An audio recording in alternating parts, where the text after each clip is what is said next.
जय हिंद। आप सब लोग दीपावली की खरीदारी तेज कर दिए होंगे और अमूमन सारे लोग अभी खरीदारी करने भी लग रहे हैं। लेकिन अगर आप देखेंगे तो भारत अपनी संस्कृति को धीरे धीरे कहीं ना कहीं हम लोग खुद ही धूमिल कर रहे हैं। दीपावली का त्यौहार दियों का त्यौहार है। हमें वो कुम्हार से बने हुए दियों का प्रयोग करना चाहिए जिसमें हमें अपनी भारत की संस्कृति दिखती है। लेकिन हम मॉडर्न युग के जमाने में और अस्कतिया हो गए हैं, कोढ़िया हो गए हैं कि हमें घर में एक भुकभुकवा लाइट जला दीजिए चाइनीज और टेंशन फ्री सो जाइए। अरे लक्ष्मी जी भी कंफ्यूज हो रही है, दिवाली मना रहा है कि तू शादी का प्रोग्राम कर रहा है। यहाँ पर देखिए, भारतीय अगर इलेक्ट्रिक और इलेक्ट्रॉनिक मार्केट की बात करेंगे ना तो चाइनीज सामानों की भरमार पड़ी हुई है।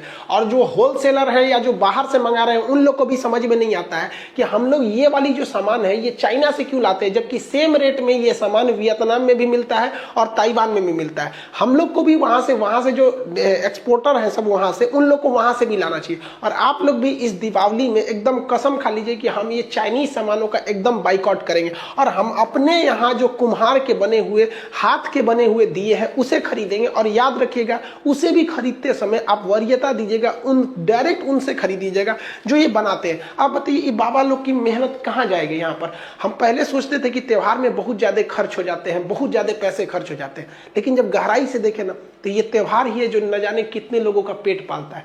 बताइए, ये लड़की धूप में सुखा रही है, क्या इसको शौक नहीं है कि हम घर के अंदर रहें, धूप में न रहें? इसे अपनी सुंदरता का नहीं, लेकिन ये अपने परिवार के लिए इतना कर रही है। क्या हमारा एक कर्तव्य नहीं बनता है कि हम इनसे खरीदें?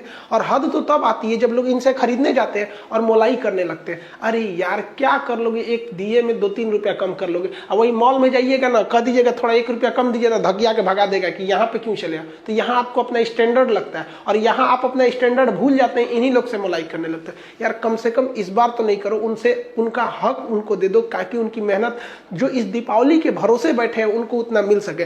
और इस दिए से सर घर सजाइए भाई, इससे ज्यादा अच्छा लगता है। लोग आजकल दिए से अपने घरों को क्यों नहीं सजा रहे हैं? क्योंकि वो लोग आराम खोज रहे हैं। अरे दीपावली एक दिन आता है साल में यहाँ पर, और आज भी आराम खोजिएगा। दिए से जो घर सजते हैं वो बहुत ही ज्यादा भव्य लगते हैं और लगते हैं कि नहीं ये भारतीय संस्कृति के इतनी बेहतरीन, क्या झालर माली ये लुक दे सकती है। लेकिन नहीं, इसमें थोड़ा सा मेहनत लगता है। आप मेहनत क्यों करिएगा? दिवाली के दिन भी ना आपको सोना रहता है। हम लोग जब छोटे छोटे थे तो दिया, हम लोग के थोड़ा सा गरीबी में हम लोग का बचपन बीता, तो दिए वगैरह बड़ा कम थे। तो हमारे घर के आगे स्कूल था, तो वहां जब दीपावली के दिए जलते थे ना तो हम लोग बर्तन लेके जाते थे ना, दिए में से ना वो तेल निकाल के लेते आते थे और अपने घर का दिया रात भर जला के रखते थे, बुझने नहीं देते थे उस वक्त भी। और आज भी अगर ऊपर वाले ने दिया तो आज भी हम लोग झालर मारा नहीं लगाते, यही दिया को ही लगाते हैं। और ये चीज तो कभी भूल ही नहीं सकते हैं कि इंसान के पास अगर पैसे आ जाए तो अपना घर झालर मोती से लगाने लगेगा और अपनी संस्कृति भूल जाएगा। भाई पैसे अलग चीज होती है, संस्कृति अलग चीज होती है। आपका घर जब भी भव्य दिखेगा तो ऐसे ही दिखेगा। तो प्लीज आप लोग कोशिश कीजिए कि इससे हम लोग दिए को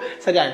और जो हिंदुस्तान के लोग जो विदेश में है, चाहे वो यूरोप के किसी कंट्री हो, इंग्लैंड में हो, जर्मनी, फ्रांस, अमेरिका, हर जगह इंडियन है। वहां नहीं, ऐसा नहीं है कि वहां इंडियंस नहीं है। और आप लोग से भी हम हाथ जोड़ के कहते हैं कि प्लीज आप लोग जो दिवाली मनाइए ना, तो आप जिस कंट्री में, चाहे यूरोप में हो, अमेरिका में हो, इस तरह से मनाइए ताकि उन लोग को लगे कि नहीं भैया, हम अपनी संस्कृति के लिए, डिजिटलाइजेशन नहीं है, हम आज भी अपनी उसी पुरानी संस्कृति को लेकर रहते हैं। और वहां पे भी एक ट्रेंड चले और चाइना भी कंफ्यूजन में रह जाए इस बात को लेकर कि हमारे झालर से तो ज्यादा यही लग रहा है। और चाइना में भी जब जिस दिन दिया बनने लगेगा ना, उस दिन समझेंगे कि नहीं, हम अपनी संस्कृति को आगे लेके जा रहे हैं। अब आप खुद सोचिए, दीपावली के दिन लक्ष्मी जी जब आती होंगी तो ऐसे घर को देखेंगे तो कंफ्यूजन में हो जाएंगे कि घर में पूजा पाठ हो रहा है कि शादी विवाह की तैयारी हो रही है। असल में आप अगर ध्यान से देखेंगे तो हमारे समाज में एक मेंटेलिटी होती जा रही है। जो बहुत अमीर लोग हैं, लोग ना जो 5 तल्ला 10 तल्ला घर बना लिए हैं, उन्हें दिया से सजाते वक्त में एक मतलब अजीब सी फीलिंग हो रही है कि दिया मतलब वो दूसरे कैटेगरी के लोग के लिए, ये हमारे लिए है। इस दीपावली आप सब कोशिश करिएगा कि अपने मोहल्ले में जितने गरीब लोग हैं उन्हें कुछ फुलझड़िया, कुछ मिठाई खरीदवा दें, क्योंकि पैसे ना बांटने से बढ़ते हैं। आपको एक एग्जांपल देते हैं। हम ये अजीम प्रेम जी विप्रो कंपनी के मालिक हैं।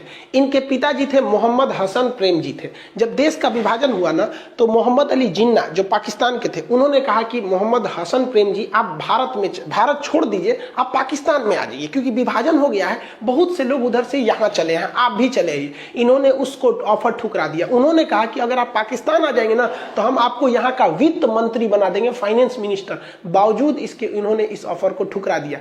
उन्हीं के बेटे हैं अजीम नसीम प्रेम जी, आज आपको विश्वास होगा ये पर दिन हर एक दिन ये 22 करोड़ रुपए दान देते हैं, 22 करोड़ रुपए दान देते हैं। हमारे देश की विप्रो कंपनी, इन्फोसिस, टीसीएस, ये इतनी जबरदस्त कंपनियां जो अमेरिका के सॉफ्टवेयर कंपनियों को टक्कर देती है। आप देखिए इनका क्या धन कम हो जाता है? नहीं हो जाता है। देखिए जैसे एक कंपनी का मालिक होता है ना, वो कंपनी में अगर कोई चीज का प्रोडक्शन कर रहा है तो डायरेक्ट वो कस्टमर को नहीं बेचता है, वो होलसेलर को दे देता है और होलसेलर से कहता है कि तुम कस्टमर को देते रहो, कस्टमर को देते रहो। तो जो होलसेलर कस्टमर को ज्यादा देता है ना, कंपनी उससे बड़ा खुश रहती है और उसको सप्लाई देते रहती है, तुम और बांटो और बांटो। और जो होलसेलर सामान को रख लेता है और कस्टमर को नहीं देता है ना, कंपनी उससे चिढ़ जाती है, कहती है कि ये ठीक नहीं है, अब दूसरा हम लोग को होलसेलर देखना चाहिए। यही होता है ऊपर वाले के साथ। भगवान हर आदमी को पैसा नहीं दे सकता है, जनसंख्या इतनी ज्यादा हो गई है, इसलिए उसने क्या बना रखा है? होलसेलर बना रखा है। किसी किसी को होलसेलर बना रखा है, जिसको हम लोग अपनी भाषा में कहते हैं अमीर आदमी है। अमीर नहीं, वो होलसेलर है। उसको अपने समाज में गरीबों की थोड़ी बहुत हेल्प करनी चाहिए, और अगर आप हेल्प करेंगे ना तो भगवान बहुत खुश रहेगा, कहेगा ये होलसेलर अच्छा है, हमारा मेहनत का काम कर दिया। 100 आदमी को बांटते उससे अच्छा हम इसी को दे दिए, 100 आदमी का पेट यही पाल रहा है, इसको और पैसे दो, इसकी सप्लाई बंद मत करो।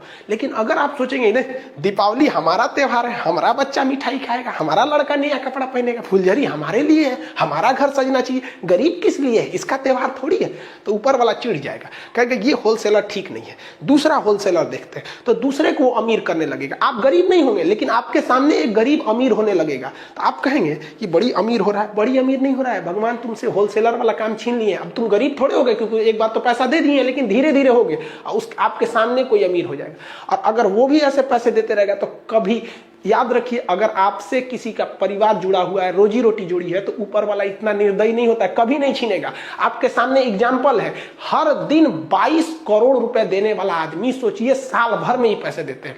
भारत में सबसे ज्यादा दान देने वाले व्यक्ति, अगर ये दान नहीं देना तो मुकेश अंबानी से आगे निकल जाएंगे। पिछले साल 35,000 करोड़ रुपए दे दिए थे, 3500 करोड़, हजार नहीं, इतनी ज्यादा। और महिलाओं की शिक्षा के लिए, और इतनी शांति से ये दान देते हैं ना कि कोई हल्ला उल्ला करके नहीं देते, और इनकी पूरी फैमिली सब में आगे रहती है। तो आपसे भी हम कहते हैं कि ऐसा काम कीजिए ना कि ऊपर वाला चाह के भी आपको खुशहाली आपसे छीन ना सके, क्योंकि वो जानता है कि आपसे लोग जुड़े हैं, तो वो लोगों के लिए आपको खुशहाल रखेगा। तो इस दिवाली हम लोग करते हैं कि अपने अगल बगल के लोगों को, कम से कम 10-15 बच्चों को भी तो कुछ फुलझड़ियाँ खिला दे देंगे, कुछ मिठाई दे देंगे। इस बार उनको ले जाकर दुकान पर कहेंगे, चल बेटा पसंद कर, तुम्हें कौन सी मिठाई लेनी है, वहां पे 2 ही दिला दो यार। हम नहीं कह रहे कि आप 1000 रुपए के दे, 2 ही पीस दिला दो। बच्चों के गरीब को बहुत जल्दी खुश कर सकते हैं, और अमीरों को तो करोड़ों दे दोगे तो उनको पेटे नहीं भरता है उनके पास।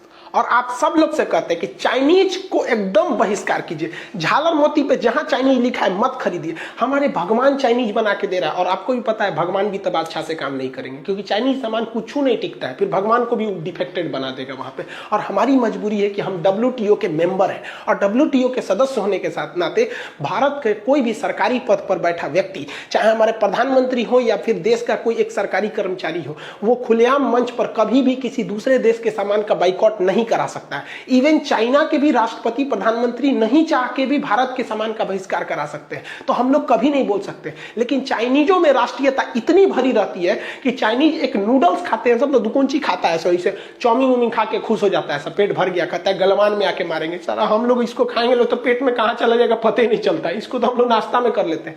लेकिन हम आपको कहते हैं, हिंदुस्तान के हर आदमी को हम चैलेंज करते हैं कि आप कितना भी बढ़िया चाउमीन बना लीजिए, लेकिन चाइना में नहीं बेच पाइएगा। अगर कोई चाइनीज अगर मुंह में नेवाला खा लिया है चाउमीन का ना, और उसको पता चलेगा इंडियन है ना, थूक देगा वो। ये राष्ट्रीयता है। और हम लोग की राष्ट्रीयता कब जगती है? 26 जनवरी भारत माता की जय, 15 अगस्त यहाँ पर आप भूल गए गलवान में आप दिवाली की झालर मोती खरीदते समय भूल गए गलवान में कैसे हमारे सिपाहियों को मारा गया था, हमारे सीओ साहब को किस तरह मारा गया था। आपको बस देशभक्ति कब जगती है? जब पुलवामा में को बम धमाका हो जाएगा, तभी तक, एक हफ्ता तक। अब भूल गए? यहाँ पे पुलवामा में जो बम धमाका हुआ था, उन लोगों के पास एक्सप्लोसिव कहां से आया था, पैसा कहां से आया था? इनडायरेक्टली वो चाइना से पाकिस्तान आता है, फिर कश्मीर में घुसता है यहाँ पर। तो हम लोग धीरे धीरे अपने चाइना को खुद बढ़ावा दे रहे हैं। और इस बार तो भला करें हमारे ताइवान के पीएम का, इन्होंने ट्वीट करके मोदी जी को बधाई दिया। चाइना जल गया है, क्योंकि चाइना कहता है कि कोई भी ताइवान से संबंध न रखे। हम लोग एकदम अच्छे से, दीपावली के दिन हमें शुभ संदेश दिया गया, हमारे ओर से भी इन्हें दिया गया। अब चाइना को थोड़ा सा मिर्चा लग रहा है, बस एक बारूद पे खड़ा है चाइना। आप लोग चाहेंगे ना तो इसको विस्फोट करा सकते हैं। ऐसा भयानक विरोध कीजिए कि मोदी जी के पास एक बहाना है, क्योंकि हम लोकतंत्र में हैं और लोकतंत्र में अभिव्यक्ति की आजादी है। हम आराम से कह सकते हैं कि चाइना के सामान का विरोध करो, लेकिन ये नहीं कर सकते। तो हमारे पास बहाना है कि लोग कह रहे हैं, मोदी जी भी कर देंगे, खान सर भड़का रहे हैं, हम थोड़े भड़का रहे हैं। आए ना हमारे पास चाइना, एक झापड़ देंगे, चाइना में उन्हीं गिर जाएंगे लोग, फादर ऑफ कोरोना। देखिए, हम सबसे कहते हैं एकदम भयानक विरोध कीजिए चाइना का। आप देखिए, राम जी ने सबरी का अगर झूठा बेर खाया था ना, तो रावण का वध भी किया था। ये हमारी संस्कृति है कि अगर तुम सही हो तो तुम गरीब हो या अमीर हो, हम तुम्हें दिल से लगाएंगे, और तुम गलत हो तो तुम कितनों रावण ऐसा विद्वान भी रहोगे ना, तो वध कर देंगे। हमारे यहाँ महिलाओं की पूजा होती है, तो हमारे यहाँ है जो सुपनेखा का नाक भी काट दिया गया, तो हम काटियो देते हैं लोग यहाँ पर। और सबको प्यार से समझाने से कुछ नहीं हो सकता। अगर प्यार से दुनिया मान सकती थी ना, तो बांसुरी बजाने वाले कृष्ण कन्हैया कभी महाभारत होने नहीं देते। दुर्योधन से क्या मांगा गया था? 5 पांडवों के लिए केवल 5 गांव मांगा गया था ना, कि 5 पांडवों को छोटा छोटा 5 गांव दे दीजिए, बाकी पूरी पृथ्वी रख लो, लेकिन वो नहीं दे सका था। इसका अंत बहुत भीषण हुआ था। तो आपको भी इसका अंत करना पड़ेगा। जहां भी चाइनीज देख लीजिए ना, किसी के घर पे भी हो चाइनीज सामान, बस पूछिए झालर चाइनीज है, नोच के फेंक दीजिए यहाँ पर। अब पुलिस कहेगा तो कह दीजिए खान सर बोले, अब दिखा दीजिएगा वीडियो पुलिस को, सोचो हमरे ऊपर हो, क्योंकि प्यार से अब नहीं समझेगा। हम तो साला ताज्जुब करते हैं कि हमको लगा इस बार कोई चाइनीज नहीं खरीदेगा, क्योंकि गलवान की घटना अप्रैल से लेकर अभी तक स्टैंड अप पे हुआ है। हद है चाइनीज पे, चाइनीज नोच नाच दीजिएगा। अभी हम एगो का नोच के आए हुए, हमारा सेवटर रख लिया है वहां पर, तो नोच नाच के हमको ये सब नहीं होता है भाई। हम भी जमानत करा लेंगे, सुप्रीम कोर्ट से पहुंच जाएंगे। सुप्रीम कोर्ट ने कहा कि किसी की पर्सनल लिबर्टी नहीं रोक सकते हैं, और हमने अर्नब गोस्वामी के मैटर में भी कहा है कि हमारी अभिव्यक्ति की स्वतंत्रता है, तो हमारी भी अभिव्यक्ति की स्वतंत्रता है। अगर भारतीय है, देखिए कोशिश तो कीजिए आप दिए से सजाने के लिए, नहीं सजा सकते हैं। आपका घर बहुत बड़ा है, आपको बहुत ज्यादा लक्ष्मी है, आपकी लक्ष्मी धन दौलत और ज्यादा बढ़े, आप हिंदुस्तान की विकास में मदद करें और आगे बढ़े। लेकिन आप अगर सजाना ही है ना, तो इंडियन झालर मोती से सजाइए, और नहीं सजाए ना तो नोच दीजिएगा। अगर किसी का चाइनीज है ना, तो कहिएगा कि चाइनीज है कि इंडियन है, कहेगा काहे पूछ रहा है, तो कह दीजिएगा खान सर बोले, नोच दीजिएगा। कुछ हो ना आपके ऊपर पुलिस केस, तो हमारा नाम थोप दीजिएगा, हम लड़ लेंगे केस यहाँ पे। अब प्यार से चाइनीज नहीं समझ में आएगा। छोटा सब यहाँ घुसते घुसते आ रहा है, अक्साई चीन हमारा है, अरुणाचल प्रदेश हमारा है, उस पे से झालर मोती भी तुम्हारा है, मार देंगे, 2 हाथ लतिया देंगे, होश में आ जाएंगे लोग यहाँ पर। आप लोग इसमें साथ रहिए, और जिसका जिसका देखिए ना कल उखाड़ दीजिए। न्यूज पेपर पे आना चाहिए कि भारत की बिगड़ी हुई जनता, गलवान में चीन के घुसपैठ से तंग आकर जनता चाइनीज सामानों को नोच नाच के गिरा दिया। कौन जी कर लेंगे लोग यहाँ, हम ही ना जाएंगे। आप लोग बच जाएंगे। बोल दीजिएगा कि खान सर को लेके जाओ, हम ही बोले हैं यहाँ पर, हम भड़का रहे हैं, जेल में जाएंगे तो चल जाएंगे, कोई दिक्कत नहीं है। लेकिन चाइनीज सामान का एंट्री और भी त्योहार के टाइम पे नहीं होने देंगे। आप सब लोग को कहते हैं, जो लोग खरीद लिए हैं, एक काम कीजिए, इस बार जिस तरह से जलाया जाता है ना, उसी को हवन करके उसी को जला दीजिए। चाइनीजों को कम सजाएंगे, दिए से सजाएंगे, लेकिन अपना घर अपनी संस्कृति से सजाएंगे। हम चाइनीज सामान को अपने यहाँ नहीं घुसने देंगे, प्रेम से नहीं चलेगा, लतियाना पड़ेगा चाइना को। और आप दिखाइए कि हम हिंदुस्तानी भी अपने देश से प्रेम करते हैं, और देश के लिए, अपने सैनिकों के शहादत के लिए हम कुछ नहीं छोड़ेंगे। हमें दिखा देंगे चाइना तुमको भी, और एक एक चीज का बहिष्कार होना चाहिए। और यकीन ये चाइना हिल गया है, दहल गया है, जब से उसके एप्स बैन हुए। देखिए ना, पबजी का सर्वर चाइना से था, तो उसको भगा दिया कि भाग भाग तोरे चक्कर में हम इंडिया में बैन हो जाएंगे। अच्छा है, देखिए ऐसा नहीं है कि केवल देश की सेवा बॉर्डर पे खड़े हुए फौजी ही करेंगे। जो पबजी गेम खेलते थे ना, उन लोग पे लोग मजाक उड़ाते थे कि गेम खेलता है पबजी वाले। अरे पबजी बैन होने से चाइना में तहलका मच गया। टिकटॉक वाले पे भले करते थे, लेकिन टिकटॉक की यूजर्स थे, उनके बैन होने से ना चाइना में भी तहलका मचा हुआ है। उनको भी समझ में आ गया है। अब वो आराम से बॉर्डर पे कर रहे हैं कि देखिए कुछ ढिलाई दे दीजिए भारत वाले, इतना भी मत अकड़िए, हम पीछे हट जाएंगे। अब समझ में आ रहा है हमारा पावर क्या होता है। तो बॉर्डर पे वहां करेंगे, हमारे कुम्हार दिए जलाएंगे, किसान खेत में उगाएंगे, और हम और आप जो कस्टमर है कसम खा लेंगे कि हिंदुस्तान का ही खरीदेंगे। और हिंदुस्तान की जो -23% जीडीपी है, इसको हम 5 साल के अंदर अंदर +23% जीडीपी लेके जाएंगे। पूरा लंबा छलांग लगाएंगे हम लोग इस पे। उम्मीद करते हैं इस मुहिम में भारत में हर लोग आगे बढ़ेगा और चाइनीज का बहिष्कार करेगा। इस बार हम लोग कुछ पटाखे अपने जो मोहल्ले में जो लोग हैं जो नहीं खरीद सकते, उनके लिए कुछ फुलझड़ियाँ, कुछ मिठाइयाँ। इस बार हम आपसे हाथ जोड़ के कहते हैं, एक दिवाली ऐसी मनाइए कि ऊपर वाला भी देखकर सोचने लगे। ऐसी दिवाली मनाइए, ऐसा सोचिए कि इस बार हम अपनी जितनी मिठाइयाँ लेंगे उससे ज़्यादा हम दूसरों को खिलाएंगे। कम ही खाएंगे लेकिन दूसरों को मिल बांट के खिलाएंगे। यही तो हमारी संस्कृति है। वरना हमको देखिए, हम म्यांमार से शुरू होते थे, अफगानिस्तान तक जाते थे, अखंड भारत। यही हम लोग आपस में बैर रखना हमें तोड़ दिया। कहीं अफगानिस्तान टूटा, पाकिस्तान टूटा, बांग्लादेश टूटा, म्यांमार टूटा, वरना वो अखंड भारत अगर हमारे अंदर प्रेम नहीं है तो हम अखंड किस काम का, हम खंडित रहेंगे। हम आपसे फिर से हाथ जोड़कर विनती करते हैं कि बहिष्कार कीजिए चाइनीज सामानों का और मिल बांटकर अपने प्रेम मोहब्बत से रहिए। आप सब लोगों को हैप्पी दिवाली। मिलेंगे कल। आज हमें भी बहुत सारे दिए पटाखे खरीदने अपने मोहल्ले में बांटने के लिए, इन लोग के लिए, आप लोग भी खरीदे। मिलेंगे कल। जय हिंद।